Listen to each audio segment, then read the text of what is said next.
রাতের নিস্তব্ধতা ভেদ করে পারস্য উপসাগরের কালো জলরাশিতে এমন কিছু ঘটে গেছে যা আন্তর্জাতিক ক্ষমতার ভারসাম্য পুরোপুরি উল্টে দিতে চলেছে।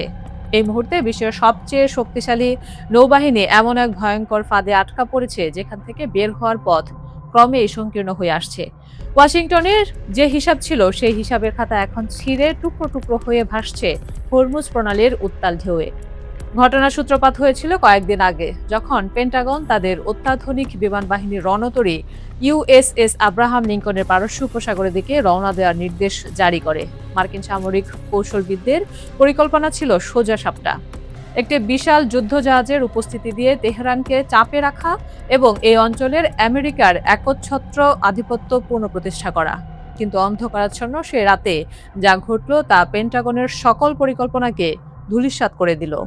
হরমুজ প্রণালীর কাছাকাছি পৌঁছানোর সাথে সাথেই মার্কিন নৌবহরের রাডার স্ক্রিনে ভেসে উঠল একটি ভয়াবহ দৃশ্য।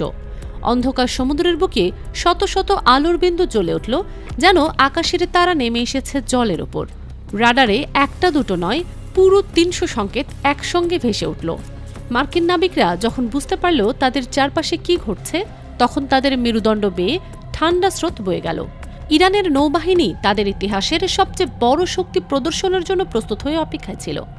৩০০টি দ্রুতগতির মিসাইল বোট চারিদিক থেকে মার্কিন রণতরীকে ঘিরে ধরেছে। প্রতিটি বোট সজ্জিত উন্নত ক্ষেপণাস্ত্রে, আর প্রতিটি ইরানি নাবিক জানে তাদের করণীয় কি। এই দৃশ্য হলিউডের কোনো ব্লকবাস্টার যুদ্ধ সিনেমাকেও হার মানাবে। মার্কিন রণতরী যখন প্রণালীর সীমানায় ঢুকে পড়ল, ইরানি বোটগুলো রাডারে চোখ ফাঁকি দিয়ে এতটাই কাছে এসে গেল যে মার্কিন নাবিকরা খালি চোখেই তাদের দেখতে পাচ্ছিল। এই দূরত্ব থেকে একটি ক্ষেপণাস্ত্র ছুড়লে প্রতিক্রিয়া জানানোর সময় পাওয়া যাবে মাত্র কয়েক সেকেন্ড, এবং সেই কয়েক সেকেন্ডে কি ঘটতে পারে তা ভাবলেই গা শিউরে ওঠে। এই পুরো সামরিক অভিযান সম্পন্ন হয়েছে কঠোর মিডিয়া ব্ল্যাকআউটের মধ্য দিয়ে। কোনো সাংবাদিক, কোনো ক্যামেরা, কোনো সরাসরি সম্প্রচার নেই। গণমাধ্যমের আড়ালে ইরান এমন এক দাবা খেলেছে যা বিশ্বের সবচেয়ে শক্তিশালী সামরিক বাহিনীকে স্তব্ধ করে দিয়েছে। আব্রাহাম লিঙ্কন ক্যারিয়ার স্ট্রাইক গ্রুপের প্রতিটি নড়াচড়া এখন ইরানি গোয়েন্দাদের নজরদারিতে। তাদের প্রতিটি পদক্ষেপ পর্যবেক্ষণ করা হচ্ছে এবং যে কোনো ভুল পদক্ষেপের জন্য তেহরান সম্পূর্ণ প্রস্তুত। তেহরান থেকে যে বার্তা এসেছে তা নিতান্তই স্পষ্ট এবং হিমশীতল। এটা কোনো সাধারণ মহড়া নয়, বরং পূর্ণাঙ্গ যুদ্ধের জন্য চূড়ান্ত প্রস্তুতি। ইরানের নৌবাহিনী তাদের সকল ক্ষেপণাস্ত্র ব্যবস্থা নিরাপদ গুদাম থেকে বের করে উপকূলীয় লঞ্চপ্যাডে স্থাপন করে ফেলেছে। নির্দেশ পাওয়া মাত্রই সেগুলো নিক্ষেপের জন্য সম্পূর্ণ প্রস্তুত অবস্থায় রাখা রয়েছে।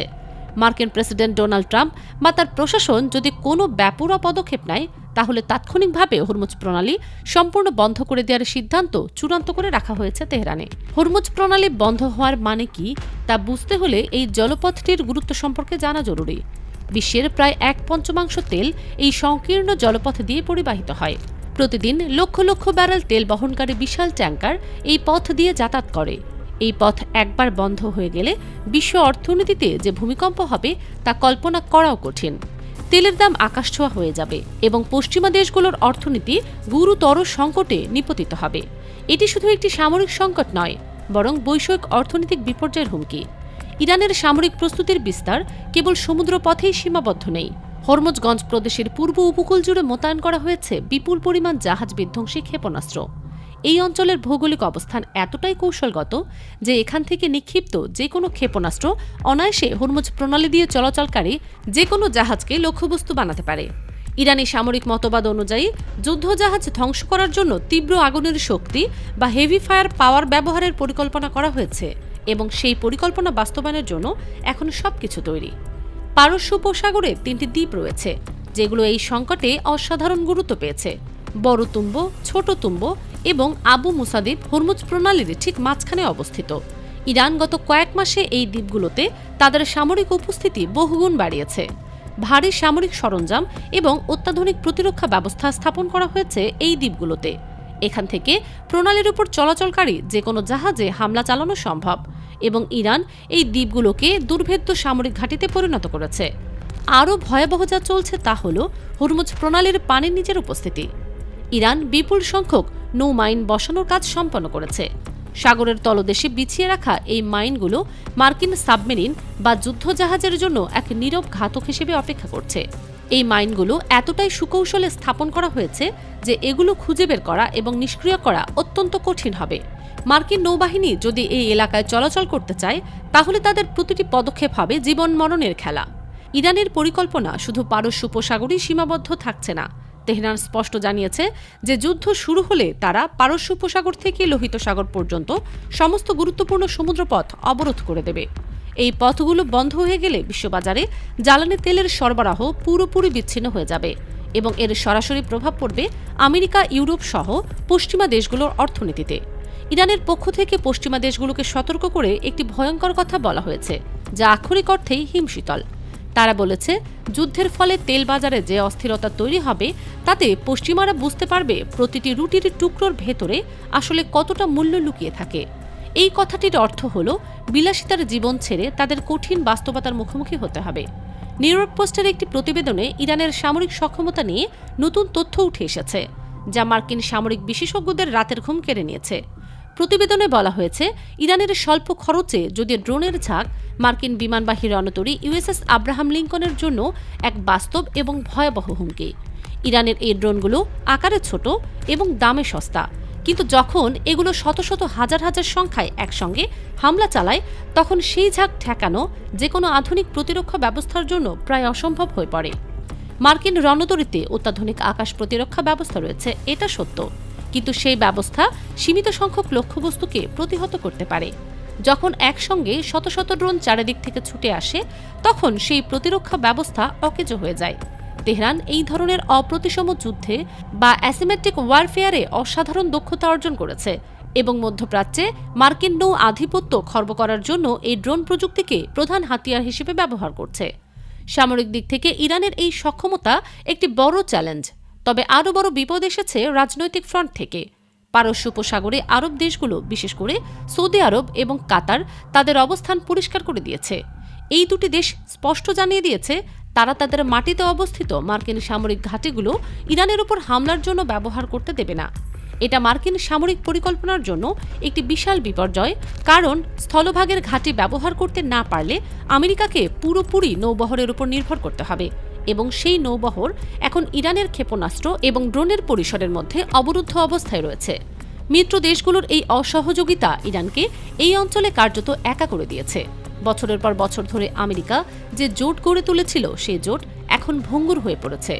সৌদি আরব এবং কাতার বুঝতে পেরেছে যে ইরানের সঙ্গে যুদ্ধে জড়িয়ে পড়লে তারাই সবচেয়ে বেশি ক্ষতিগ্রস্ত হবে, তাই তারা এবার নিরপেক্ষ থাকার সিদ্ধান্ত নিয়েছে। এই সিদ্ধান্ত মধ্যপ্রাচ্যের ভূরাজনীতিতে একটি বড় পরিবর্তনের ইঙ্গিত দিচ্ছে।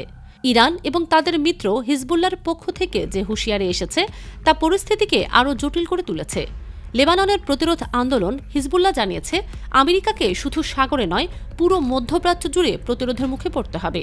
ইরানি নৌবাহিনী এবং তাদের মিত্ররা যৌথভাবে মার্কিন স্বার্থে আঘাত হানার প্রস্তুতি নিচ্ছে এবং এই প্রস্তুতি এতটাই ব্যাপক যে আমেরিকা একা এর মোকাবেলা করতে পারবে কিনা সেই প্রশ্ন জোরালোভাবে উঠছে। হরমুজ প্রণালীতে মার্কিন নৌবহর আটকে পড়ার অর্থ হল তাদের রসদ সরবরাহ এবং চলাচলের স্বাধীনতা এখন সম্পূর্ণভাবে ইরানের ইচ্ছার উপর নির্ভর করছে। ৩০০টি মিসাইল বোটের তাৎক্ষণিক নজরদারি এবং উপকূলীয় ক্ষেপণাস্ত্র ব্যাটারির লক্ষ্যবস্তু হওয়ার কারণে মার্কিন নাবিকদের মধ্যে চরম উদ্বেগ কাজ করছে। পেন্টাগন চাইলেও এখন সহজে এই ফাঁদ থেকে বের হতে পারবে না। প্রতিটি পথ এখন বিপদে ভরা এবং প্রতিটি সিদ্ধান্ত জীবন মরণের প্রশ্ন হয়ে দাঁড়িয়েছে। ইরান হুমকির সুরে স্পষ্ট জানিয়ে দিয়েছে যে এই অঞ্চলে আগ্রাসন চালানোর চেষ্টা করলে পারস্য উপসাগর হবে মার্কিন বাহিনীর জন্য কবরস্থান।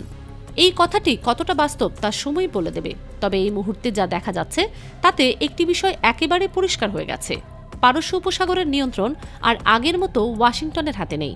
ইরান তাদের সামরিক শক্তি এবং কৌশলগত অবস্থানকে কাজে লাগিয়ে এমন একটি পরিস্থিতি তৈরি করেছে যেখানে বিশ্বের সবচেয়ে শক্তিশালী সামরিক বাহিনীও থমকে দাঁড়াতে বাধ্য হয়েছে। এবার সবার দৃষ্টি নিবদ্ধ ওয়াশিংটনের দিকে। ট্রাম্প প্রশাসন কী সিদ্ধান্ত নেয় এবং তার উপর নির্ভর করছে আগামী দিনগুলো কেমন হবে। একটি ভুল সিদ্ধান্ত এই অঞ্চলকে আগুনের গোলায় পরিণত করতে পারে এবং সেই আগুন ছড়িয়ে পড়তে পারে সারা বিশ্বে। পারস্য উপসাগরের জল এখন শান্ত দেখালেও তার নিচে ফুটছে এক অগ্নিগর্ভ আগুন, যা যে কোনো মুহূর্তে বিস্ফোরিত হতে পারে।